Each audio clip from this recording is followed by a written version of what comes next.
रायगड जिल्ह्यामध्ये महाड तालुक्यातील किये ग्रामपंचायतीच्या रिक्त असलेल्या सरपंच पदासाठी पोटनिवडणूक जाहीर झाली असून या निवडणुकीत राज्याचे कॅबिनेट मंत्री भरतशेठ गोगावले यांच्या कन्या वैशाली सुनील मालुसरे यांनी आज आपला उमेदवारी अर्ज दाखल केलाय। किये ग्रामपंचायतीचे तत्कालीन सरपंच नारायण वाडकर यांनी आपल्या पदाचा राजीनामा दिल्यामुळे हे महत्त्वाचं पद गेल्या काही दिवसांपासून रिक्त होतं। मंत्री गोगावले यांच्या कन्या वैशाली मालुसरे यांनी अर्ज दाखल केल्यामुळे या निवडणुकीकडे संपूर्ण तालुक्याचे लक्ष वेधले गेले। ग्रामपंचायतींचा कारभार सुरळीत चालण्यासाठी आणि गावच्या विकासाला गती देण्यासाठी निवडणूक आयोगाकडून या रिक्त पदासाठी पोटनिवडणूक कार्यक्रम जाहीर करण्यात आलाय।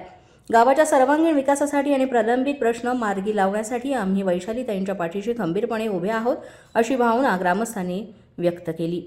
मंत्री गोगावले यांनी आपल्या मतदारसंघात विकासाचा डोंगर उभा केला असून आता त्यांच्या कन्या ग्रामपंचायत स्तरावर सक्रिय होत असल्यानं वडिलांचा हाच विकासाचा वारसा त्या गाव पातळीवर कशा प्रकारे राबवतात याकडे सर्वांचं लक्ष लागून राहिलंय।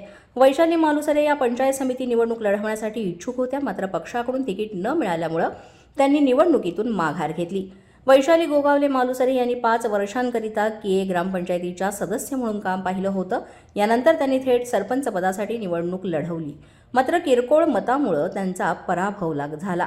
ग्रामपंचायतीच्या या निवडणुकीमध्ये कोण बाजी मारणार की निवडणूक बिनविरोध होणार हे पाहणं आता महत्त्वाचं ठरणार आहे। जागृत महाराष्ट्र न्यूज, रामदास चव्हाण, महाड, रायगड।